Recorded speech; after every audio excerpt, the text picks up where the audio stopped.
बिस्मिल्लाहिर्रहमानिर्रहीम। अस्सलाम वालेकुम माय यूट्यूब फैमिली। कैसे हो आप सब? उम्मीद करती हूँ कि आप सब ठीक होंगे और मैं भी बिल्कुल ठीक हूँ और आपको अपने चैनल में वेलकम करती हूँ। आज की इस वीडियो में हम ये हिप करो कटिंग स्केल बनाना सीखेंगे। कटिंग स्केल की वीडियोस की इस सीरीज का ये चौथा स्केल है और ट्राउजर की कटिंग का ये आखिरी स्केल है। ट्राउजर की कटिंग में जो स्केल इस्तेमाल होते हैं वो इसके बाद आज मुकम्मल हो जाएंगे, क्योंकि यही 4 स्केल ट्राउजर की कटिंग में इस्तेमाल होते हैं और 3 पहले बन गए तो चौथा आज हम बनाएंगे। इन कटिंग स्केल्स को इस्तेमाल करते हुए ट्राउजर की कटिंग कैसे करनी है उसके लिए भी मैंने वीडियोस बनाई हैं, क्योंकि ये स्केल मैंने बनाए हैं तो मैं ही जानती हूँ कि इनको कैसे इस्तेमाल करना है। इसलिए उन वीडियोस की पूरी एक प्लेलिस्ट है जिसका लिंक मैंने वीडियो को डिस्क्रिप्शन में दे दिया है। इसमें हर साइज और हर किस्म के ट्राउजर की कटिंग की वीडियो मौजूद है और उन वीडियोस में मैंने इन कटिंग स्केल को इस्तेमाल करते हुए हर किस्म और हर साइज के ट्राउजर की कटिंग बहुत वजाहत के साथ और बहुत ही आसान तरीके से बताई हुई है। इसलिए मैं ये बात यकीन से कह सकती हूँ कि अगर आप इन स्केल को इस्तेमाल करने से पहले वो पूरी प्लेलिस्ट बिना स्किप किए देख लेंगे तो इंशाल्लाह आप ट्राउजर की कटिंग के एक्सपर्ट बन जाएंगे। तो पहले उनको देख लें और फिर ट्राउजर की कटिंग शुरू करें। तो आपका ज्यादा टाइम ना लेते हुए इसको बनाना हम शुरू करते हैं बहुत ही आसान तरीके से। तो इसको बनाने के लिए क्या क्या चीजें जरूरी हैं पहले मैं आपको वो बता देती हूँ। ये देखें, ये मैंने एक चार्ट लिया, ये इसकी सीधी साइड है और ये उल्टी और रफ साइड है और ये एक हार्डबोर्ड लिया। ये आपको किसी भी बुक सेंटर से बहुत ही मुनासिब कीमत पर और बहुत आसानी से मिल जाएंगे। ये एक छोटा स्केल है, ये भी मैंने बुक सेंटर से ही लिया है और ये 3 कलर में ये मैंने बड़े मार्कर लिए हैं। ये मैंने 3 कलर में क्यों लिए हैं ये आगे चलकर जब मैं इनको इस्तेमाल करूंगी तो आपको अंदाजा हो जाएगा। अगर आपने पूरी वीडियो देख ली तो, अगर स्किप करके देखी तो फिर आपको पता नहीं चलेगा। और ये एक छोटी मार्कर लिए ब्लैक कलर में, एक ये कच्ची पेंसिल है। पहले कच्ची पेंसिल के साथ निशान लगा लेंगे और फिर उसके बाद बड़े मार्कर के साथ उसको डार्क कर लेंगे ताकि अगर निशान कहीं से टेढ़ा लग जाए तो हम उसको टेढ़ करके मिटा सकें और चार्ट ज़ाया ना हो। जब सही तरह से मार्किंग हो जाएगी तो फिर इस बड़े ब्लैक मार्कर के साथ उनको डार्क कर लेंगे। तो ये चीजें हैं। इसके अलावा ये एक पैकिंग टेप है, ये भी आपको किसी भी बुक सेंटर से बहुत ही आसानी से और बहुत ही मुनासिब कीमत पर मिल जाएगी, इतनी ज़्यादा महंगी नहीं होती। तो ये इस्तेमाल करेंगे। इसके अलावा ये एक गम है, ये भी इसमें इस्तेमाल होगी। ये भी मैंने बुक सेंटर से ही ली, बहुत मुनासिब कीमत पर और बहुत सस्ती आपको मिल जाएगी। एक सीजर इस्तेमाल होगी इसमें। तो चलिए अब इसको बनाना शुरू करते हैं। ये छोटा स्केल है, इसके बराबर हम इसकी चौड़ाई लेंगे। जितना चौड़ा ये स्केल है ना उतनी ही चौड़ाई हमने ये कटिंग स्केल जो बना रहे हैं उसकी रखनी है। तो इसलिए मैंने इस स्केल को किनारे पे रख लिया है। तो इस तरह दूसरी साइड निशान लगा लेंगे। तो दोनों किनारों पे इस तरह निशान लगा लेंगे किनारे पे स्केल को रख के। तो इस तरह ये मैंने दोनों किनारों पे निशान लगा लिए हैं। अब ये हार्डबोर्ड का किनारा बिल्कुल सीधा है तो इसको इसके ऊपर रखेंगे इस तरह और सीधी लाइन लगा लेंगे कच्ची पेंसिल के साथ। तो ये देखें इस तरह मैंने ये लाइन भी लगा ली है। स्टेप बाय स्टेप अगर आप इसको ऐसे ही फॉलो करेंगे तो आपको इसको बनाने में कोई मुश्किल पेश नहीं आएगी। तो इस वीडियो को गौर से देखें और जैसे जैसे मैं बता रही हूँ उसी तरह इन स्टेप्स को फॉलो करते जाएं। अगर आप बिना स्किप किए पूरी वीडियो देख लेंगे और इन स्टेप्स को इसी तरह से फॉलो करते जाएंगे तो आपका भी कटिंग स्केल बहुत आसानी से और बहुत ही सफाई के साथ ऐसा ही बन जाएगा। तो ये देखें, पहले मैंने कच्ची पेंसिल के साथ निशान लगाया और अब इसको ब्लैक मार्कर के साथ डार्क कर लेंगे ताकि ये वाज़ेह नजर आए, क्योंकि इसके ऊपर निशान लगाकर हम स्केल की अंदर वाली शेप बनाएंगे। अब यहाँ किनारे से इस तरह इंची टेप को रखेंगे और इसकी लंबाई की पैमाइश कर लेंगे। तो ये देखें इसकी लंबाई 27 इंच है। तो ये देखें मैंने इंची टेप को किनारे से थोड़ा सा पीछे हटा के रख लिया, क्योंकि पहले हम कटिंग स्केल की बाहर वाली शेप बनाने के लिए किनारे पर निशान लगाएंगे। तो ये देखें नीचे वाली साइड से निशान लगाना शुरू करेंगे और ऊपर की तरफ लगाते जाएंगे। पहला निशान 8 इंच पर आएगा, उसके बाद दूसरा निशान 10 इंच पर आएगा, तीसरा निशान 12 इंच पर आएगा और इसके बाद चौथा निशान 14 इंच पर लगाएंगे। 4 निशान लग गए। तो इसके बाद 5वां निशान 16 इंच पर आएगा। ये देखिए 16 इंच पर निशान लगा दिया। इसके बाद छठा निशान 18 इंच पर आएगा। इसके बाद 7वां निशान लगाएंगे तो 7वां निशान 20 इंच पर आएगा। तो 7वां निशान मैंने 20 इंच पर लगा दिया।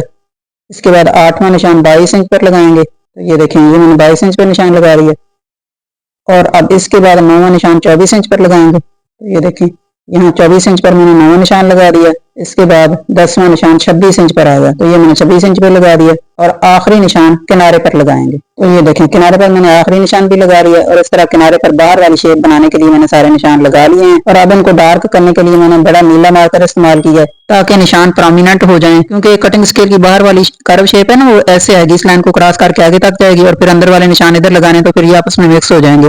तो ये आपस में मिक्स ना हो और प्रोमिनेंट नजर आए, इसलिए स्केल की बाहर वाली शेप बनाने के लिए जो निशान लगाए हैं उसके लिए मैंने नीली मार्कर का इस्तेमाल किया और अंदर वाली शेप बनाने के लिए जिस लाइन के ऊपर निशान लगाएंगे उसके लिए दूसरे कलर की मार्कर इस्तेमाल करेंगे। तो यहाँ पर अभी बाहर वाली शेप बनानी है तो इसके लिए मैंने नीले मार्कर के साथ इनको डार्क किया है। तो अब इनकी शेप बनाने के लिए इन निशानों के सामने निशान लगाएंगे। तो ये देखें, ये पहला निशान है जो हमने 8 इंच पर लगाया था, इसको छोड़ देंगे और दूसरे निशान के सामने एक पॉइंट पर निशान लगाएंगे। इंची टेप को इस तरह से किनारे पर रखेंगे कि इसके ऊपर जो 1 इंच वाला निशान है वो किनारे पर आएगा और इसके सामने ये जो एक पॉइंट वाला निशान है छोटा, उसके बिल्कुल बराबर निशान लगा देंगे। ये देखें, इंची टेप के ऊपर जो 1 इंच वाला निशान है वो किनारे पर है और इसके सामने जो एक पॉइंट वाला निशान है उसके बिल्कुल बराबर मैंने निशान लगा दिया, किनारे वाले निशान से सिर्फ एक पॉइंट के फासले पर।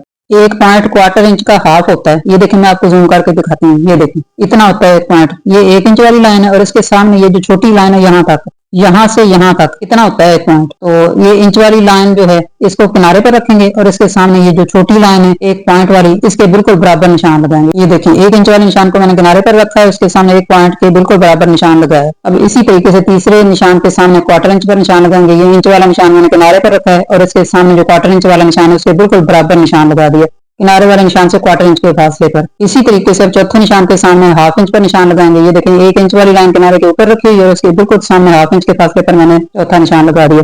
अब उसी तरीके से 1 इंच वाली लाइन को किनारे पर रखकर पांचवें निशान के सामने मैंने 1 इंच पर निशान लगा दिया। अब छठा निशान ज्यादा फासले पर लगेगा तो इसलिए इंची टेप को मैंने दूसरी साइड मोड़ ली। इंची टेप का सिरा किनारे पर रखेंगे और इस तरह इंची टेप को रखकर छठे निशान के बिल्कुल सामने 1.5 इंच के फासले पर निशान लगा देंगे। तो ये देखें, छठे निशान के सामने मैंने 1.5 इंच के फासले पर निशान लगा दिया। इंची टेप का सिरा बिल्कुल किनारे के ऊपर रखकर इससे आगे सातवां निशान 2 इंच के फासले पर आएगा। इंची टेप का सिरा किनारे पर रखा और इसके बिल्कुल सामने 2 इंच के फासले पर निशान लगा दिया। तो अब इसके बाद 8वां निशान लगाएंगे। इंची टेप का सिरा उसी तरह से किनारे पर रखेंगे 8वें निशान के बिल्कुल ऊपर और इस तरह इंची टेप को सीधा करेंगे और उसके बिल्कुल सामने 3 इंच से 1 पॉइंट कम पर निशान लगाएंगे। 3 इंच से 1 पॉइंट कम, 1 पॉइंट वो जो छोटी लाइन मैंने आपको दिखाई थी ना 1 पॉइंट वाली, उतना 3 इंच से कम रखना है। तो 3 इंच से 1 पॉइंट कम पर 8वां निशान लगा दिया। अब उसी तरीके से 9वें निशान के ऊपर इंची टेप का सिरा इस तरह से रखेंगे और उसके बिल्कुल सामने 3.25 इंच पर निशान लगाएंगे। 9वें निशान के सामने 3.25 इंच के फासले पर। ये देखें, इंची टेप का सिरा मैंने किनारे पर 9वें निशान के बिल्कुल ऊपर रखा है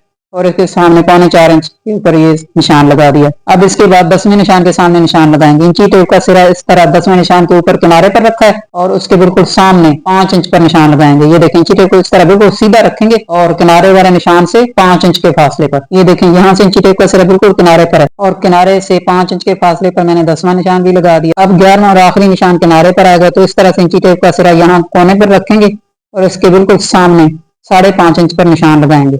तो इस तरह ये देखें, 11वां और आखिरी निशान किनारे वाले निशान से 5.5 इंच के फासले पर उसके बिल्कुल सामने लगा दिया। और इस तरह इस कटिंग स्केल की बाहर वाली शेप बनाने के लिए जो निशान लगाने थे वो सारे लग गए और ये देखें, ये सारे निशान मैंने नीले कलर की मार्कर से लगाए हैं।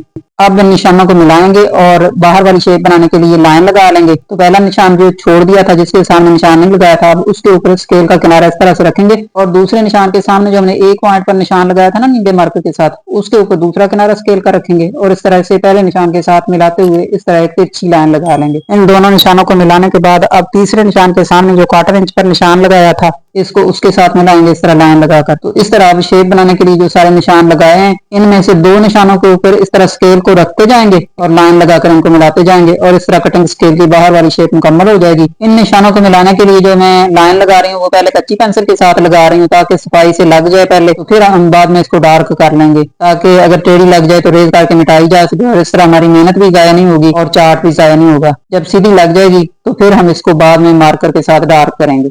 ये देखिए, मैं 2-2 निशानों के ऊपर स्केल रखकर लाइन लगाकर इनको मिलाती जा रही हूँ। ये आपने भी ऐसे ही करना है, 2 निशानों के ऊपर स्केल रखकर पहले उनको मिलाना है और फिर आगे वाले 2 निशानों के ऊपर रखना है। अगर आप 3 या 4 निशानों के ऊपर स्केल रखकर एक ही बार मिलाने की कोशिश करेंगे तो फिर वो शेप सही नहीं बनेगी, क्योंकि ये कर्व शेप है तो ये ऐसे ही बनेगी, उस तरह फिर शेप टेढ़ी हो जाएगी। तो 2-2 निशानों को ही मिलाना है। 2 निशानों के ऊपर रख लिया, उनको मिला लिया और फिर आगे वाले 2 निशानों के ऊपर। और ये देखें, इसी तरह 2-2 निशानों को मिलाते हुए किनारे तक मैंने ये सारे निशान लगा लिए हैं और इस तरह हमारे कटिंग स्केल की ये बाहर वाली शेप बन गई है। तो ये देखें, कच्ची पेंसिल के साथ अब ये निशान सीधे लग गए। तो अब इनको नीली मार्कर के साथ डार्क कर लेंगे उसी तरीके से जैसे पहले कच्ची पेंसिल के साथ निशान लगाए हैं ना, तो उसी तरह उन निशानों के ऊपर ऊपर स्केल रखेंगे और नीली मार्कर के साथ इसके ऊपर निशान लगाते जाएंगे पहले वाली कच्ची पेंसिल वाली लाइन के ऊपर ऊपर। इस तरह कच्ची पेंसिल के साथ पहले निशान लगाने का फायदा ये होता है कि अगर निशान टेढ़ा लग जाए तो उसे रेज किया जा सकता है और फिर चार्ट जाया नहीं होता और मेहनत भी जाया नहीं होती। तो ये देखें, कच्ची पेंसिल वाले निशान के ऊपर ऊपर इसी तरह निशान लगाते हुए नीले मार्कर के साथ मैंने इसको डार्क कर लिया और इस तरह हमारे कटिंग स्केल की बाहर वाली शेप कितनी सफाई से बन गई है। तो अब इसी तरीके से अंदर वाली शेप बनाएंगे। अंदर वाली शेप बनाने के लिए इस लाइन के ऊपर निशान लगाएंगे जैसे बाहर वाली शेप बनाने के लिए किनारे पर लगाए थे।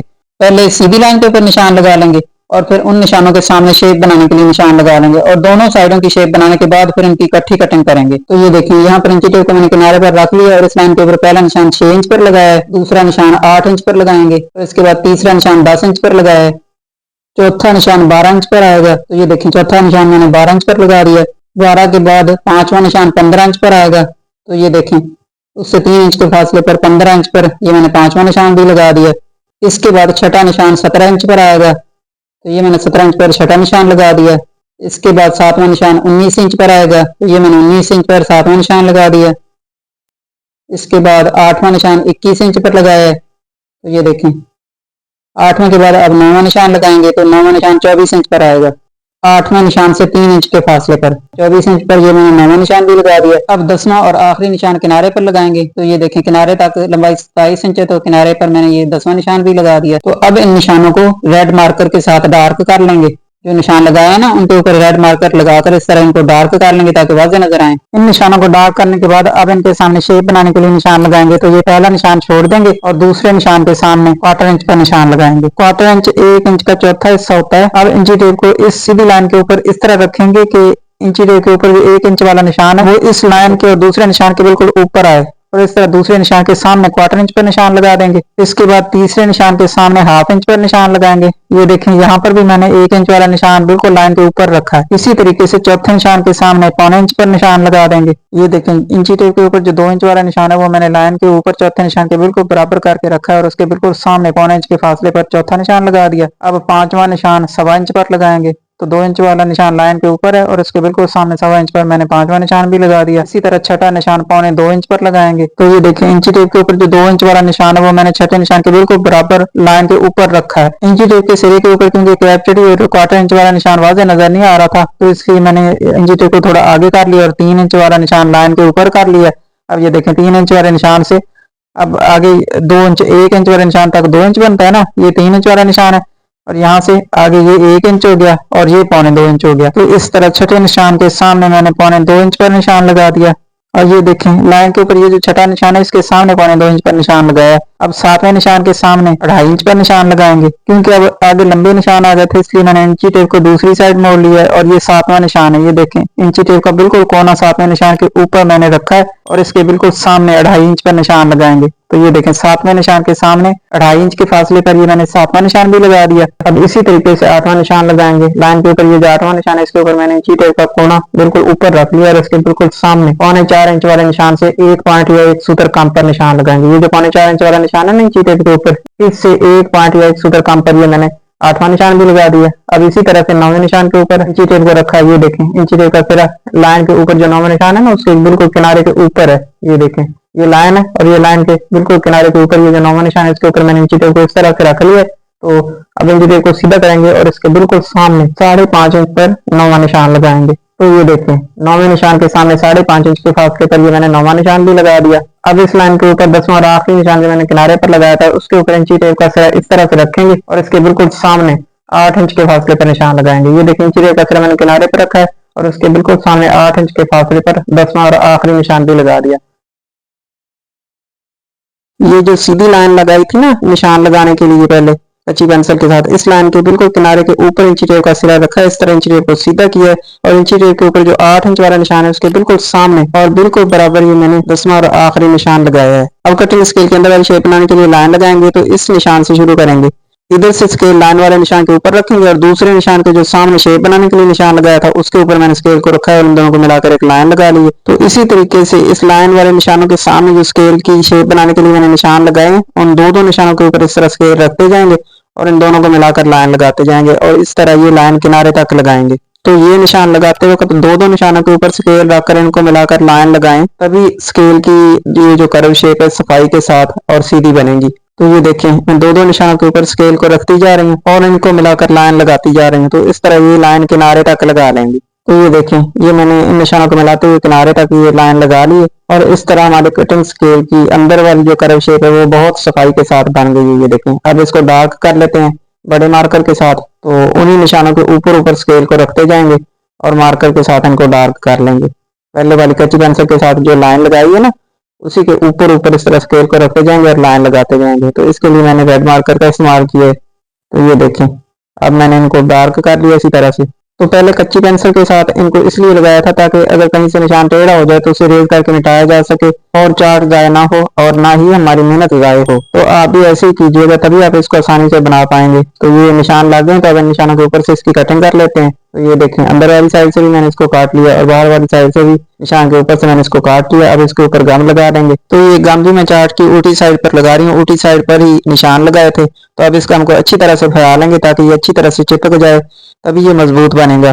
तो ये देखें, गम लगाने के बाद अब इसको हार्डबोर्ड के ऊपर इस तरह से सीधा रख देंगे, ऊपर से थोड़ा सा प्रेस करेंगे ताकि ये इसके साथ चिपक जाए। और इस तरह अच्छी तरह प्रेस करने के बाद जब इसके साथ अच्छी तरह से चिपक जाएगा तो इसके बिल्कुल किनारे के साथ साथ इसकी कटिंग करेंगे। तो जब ये अच्छी तरह से चिपक गया था और खुश्क हो गया था तो मैंने इसके बिल्कुल साथ साथ इसकी कटिंग कर ली है और हार्डबोर्ड से काट कर इसको अलग कर लिया है। तो ये देखें कितनी सफाई के साथ ये काट गया है। ये वीडियो लंबी ना हो जाए इसलिए मैंने आपको ये नहीं दिखाया। तो आप भी बिल्कुल किनारे के साथ साथ इसकी कटिंग कर लें, क्योंकि जब ये चिपक जाता है तो फिर इधर उधर हिलता नहीं है और इस तरह इसकी शेप खराब नहीं होती और कटिंग सफाई के साथ हो जाती है। तो ये देखें कितनी सफाई के साथ अब ये कट गया है। तो अब इसको हार्डबोर्ड को साइड पे करेंगे और इसकी दूसरी साइड गम लगाएंगे। तो दूसरी साइड भी उसी तरह से गम लगा लेंगे, अच्छी तरह से इसको फैला लेंगे ताकि ये दूसरी साइड से भी अच्छी तरह से चिपक जाए। और चार्ट की उल्टी साइड मैंने ऊपर की तरफ कर ली है। तो ये देखें, ये चार्ट की सीधी साइड है, ये मैंने नीचे की तरफ की हुई है और उल्टा रख लिया। तो अब इसके ऊपर स्केल को इस तरह से सीधा रखेंगे, ऊपर से थोड़ा सा प्रेस करेंगे और इसको अच्छी तरह से चिपका लेंगे। तो ये देखें, इस तरह दोनों तरफ से ही चार्ट की उल्टी साइड अंदर की तरफ चली गई है। तो इसको अच्छी तरह चिपकाने के बाद अब किनारे के बिल्कुल साथ साथ इसकी कटिंग कर लेंगे। इस तरह इसकी कटिंग बहुत आसानी और सफाई से हो जाती है और क्योंकि चार्ट इधर उधर हिलता नहीं और इसकी शेप खराब नहीं होती। तो अब ये चूंकि गीला है तो इसलिए इस्त्री के साथ इसको अच्छी तरह से खुश्क कर लेंगे। तो इतनी देर तक इसके ऊपर इस्त्री चलाएं जब तक ये अच्छी तरह से खुश्क ना हो जाए और सख्त ना हो जाए। तो इसको सुखाने के लिए धूप में ना रखें। अगर आप धूप में रखकर इसको खुश्क करेंगे तो ये टेढ़ा हो जाएगा और इसकी शेप खराब हो जाएगी। तो इस्त्री के साथ ही इसको इस तरह खुश्क करें, तभी ये नफासत के साथ और सफाई के साथ बनेगा। तो ये देखें, इस्त्री के साथ मैंने इसको अच्छी तरह से खुश्क कर लिया है और ये देखें कितना सफाई के साथ ये तैयार हो गया है। तो जब आप इस्त्री के साथ इसको खुश्क करेंगे ना, तभी ये इतना सफाई के साथ तैयार होगा। इस्त्री के साथ अच्छी तरह खुश्क करने के बाद आप इंची टेप के साथ इसके ऊपर निशान लगा लेते हैं। ऊपर वाली साइड से निशान लगाना शुरू करेंगे और एक एक इंच के फासले पर ये निशान नीचे तक लगा लेंगे। तो ये मैं ब्लैक मार्कर के साथ लगा रही हूँ। तो ये निशान लगाने से पहले आप इस्त्री के साथ इसको अच्छी तरह से खुश्क कर लें और फिर निशान लगाएं। अगर आप गीले के ऊपर लगाएंगे तो स्याही फैल जाएगी और फिर ये सफाई के साथ नहीं बनेगा। तो यहाँ पर इस तरह इंची टेप को रखते जाएंगे और इसके ऊपर एक एक इंच के फासले पर निशान लगाते जाएंगे और ये निशान नीचे तक लगा लेंगे। अगर आप चाहें तो दोनों तरफ भी लगा सकते हैं, लेकिन मैं एक तरफ लगा रही हूँ क्योंकि अगर दोनों तरफ लगाऊंगी तो फिर वीडियो लंबी हो जाएगी। अगर आप चाहें तो दोनों तरफ भी लगा सकते हैं। तो ये नीचे तक निशान लगाने के बाद अपन निशानों के ऊपर इस तरह स्केल रखेंगे और एक एक इंच लंबी लाइनें लगा लेंगे। ये क्योंकि निशान एक एक इंच के फासले पर लगाया और इनके दरमियान का फासला 1 इंच है, तो इसलिए इन लाइनों की लंबाई भी एक एक इंच ही लेंगे और इस तरह एक एक इंच लंबाई लेते हुए मैंने सारे निशान लगा लिए हैं।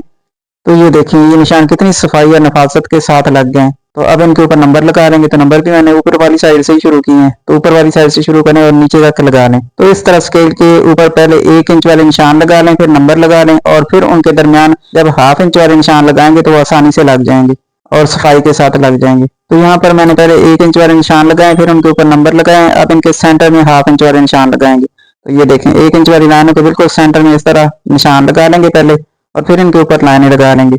1 इंच वाले निशान और नंबर लगाने के बाद जब हम इनके सेंटर में हाफ इंच वाले नंबर लगाएंगे तो इनके लिए हमें पैमाइश नहीं करनी पड़ेगी और ये बहुत आसानी और सफाई से लग जाएंगे और जल्दी लग जाएंगे। तो अब इनके ऊपर लाइनें लगा लेते हैं। तो हाफ इंच वाले निशानों की लंबाई भी हम हाफ इंच ही लेंगे और इसी तरह हाफ इंच लंबाई लेते हुए मैंने सारे निशान लगा लिए हैं।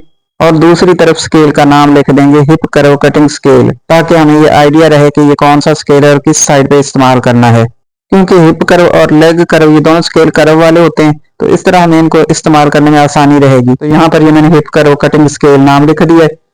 तो नाम लिखने के बाद अब इसको कवर करने के लिए इसके ऊपर पैकिंग टेप लगाएंगे। तो पैकिंग टेप इस तरह से इसके ऊपर रखेंगे कि स्केल का जो किनारा है वो पैकिंग टेप के बिल्कुल सेंटर में आए। आधी पैकिंग टेप स्केल के ऊपर आए और आधी आगे की तरफ बढ़ जाए। तो जहां तक ये सीधा है वहां तक इसको इस तरह लगाएंगे और आगे से काट देंगे।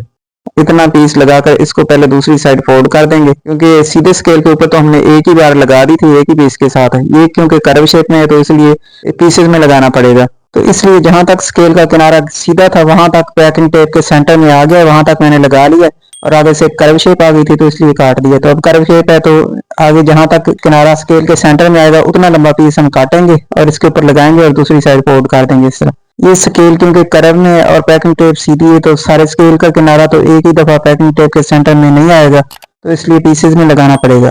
तो जहां तक स्केल का किनारा पैकिंग टेप के सेंटर में आएगा उतना लंबा पीस काटते जाएंगे और लगाते जाएंगे। तो ये देखें, जहां तक स्केल का किनारा पैकिंग टेप के सेंटर में आया उतना लंबा पीस मैंने काटा है और दूसरी साइड फोल्ड कर दी है। तो इस तरह एक साइड से कटिंग स्केल का ये सारा किनारा कवर हो गया। अब यहाँ से थोड़ी सी पैकिंग टेप बढ़ गई थी तो इसको काट कर बराबर कर देंगे। अब इसी तरीके से दूसरी साइड भी किनारे पर लगाएंगे। जहां तक किनारा सीधा पैकिंग टेप के सेंटर में आ गया वहां तक मैंने लगा लिया और दूसरी साइड फोल्ड कर दिया। अब आगे कर्व शेप है तो अब आगे पीसेज में लगाएंगे। तो ये देखें, इतना लंबा पीस मैंने काट लिया, फिर भी ये दूसरी साइड फोल्ड होने में मुश्किल पेश आ रही थी तो इसलिए मैंने कट लगा लिए इसमें। क्योंकि स्केल की इस तरफ कर्व शेप ज्यादा गहरी थी तो 3 पीसेज लगाने के बावजूद भी ये फोल्ड नहीं हो रहा था, तो इसलिए सेंटर में 2 मैंने कट लगा लिए ताकि ये पैकिंग टेप सफाई के साथ कवर हो जाए। और इस तरह ये मैंने दूसरे किनारे के ऊपर भी पैकिंग टेप लगा के इसको कवर कर लिया। अब स्केल के दोनों सिरे और सेंटर रह गया है। तो ये देखें, सेंटर को कवर करने के लिए नीचे वाली साइड से लगाना शुरू करेंगे। तो ये देखें, मैंने 1 इंच आगे की तरफ बढ़ाकर इसे नीचे वाली साइड फोल्ड कर दिया और जहां तक ये सीधी आएगी वहां तक लगाएंगे और फिर आगे से काट देंगे। तो ये देखें, यहाँ तक ये पैकिंग टेप सीधी लगी थी मैंने लगा ली और आगे जहां से कर्व शेप आ गई थी वहां से मैंने काट दी और अब थोड़ा सा घुमाकर लगाएंगे। जहां तक ये सेंटर में आएगा उतना लंबा लगाएंगे। तो ये देखें, यहाँ तक सेंटर में आ रहा है और इससे आगे किनारे पे जा रहा है तो यहाँ से काट लेंगे और फिर यहाँ से आगे ये मैंने थोड़ा सा घुमाकर लगाया। तो ये देखें, किनारे तक अब लगाया तो ये किनारे तक सेंटर में आ गया और बिल्कुल सफाई के साथ लग गया। तो यहाँ किनारे तक लगाएंगे और ऊपर वाली साइड से दूसरी तरफ फोल्ड कर देंगे ताकि ऊपर वाला किनारा भी कवर हो जाए।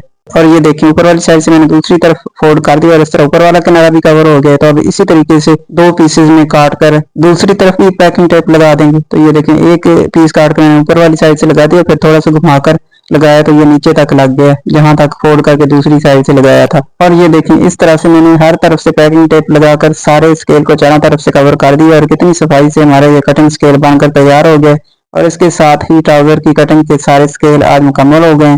तो ये इसकी फाइनल लुक है। देखा कितनी आसानी से और कितनी सफाई से और कितनी जल्दी ये बनकर तैयार हो गया। तो आप भी जल्दी करें और अगर इन स्टेप्स को फॉलो करेंगे तो आपका भी कटिंग स्केल इतनी आसानी से और इतनी सफाई से बनकर तैयार हो जाएगा। तो ये वीडियो देखकर इन स्टेप्स को फॉलो करते हुए जल्दी से ये कटिंग स्केल बनाकर तैयार कर लें ताकि ट्राउजर की कटिंग में जो स्केल इस्तेमाल होते हैं वो पूरे हो जाएं और आप अपने ट्राउजर की कटिंग और स्टिचिंग खुद कर सकें। क्योंकि ईद नजदीक आने वाली है तो जल्दी से इनको बनाएं और अपने कपड़ों की खुद सिलाई करके पैसे बचाएं और एक की जगह 2 सूट बनाएं। तो ट्राउजर की कटिंग के सारे स्केल आज मुकम्मल हो गए हैं। अब कमीज की कटिंग के स्केल बनाएंगे। इसी के साथ मुझे इजाजत दीजिए। इंशाल्लाह अगले स्केल की वीडियो के साथ फिर हाजिर हो जाऊंगी। तब तक के लिए दुआ में याद रखिएगा। Thanks for watching. Allah Hafiz.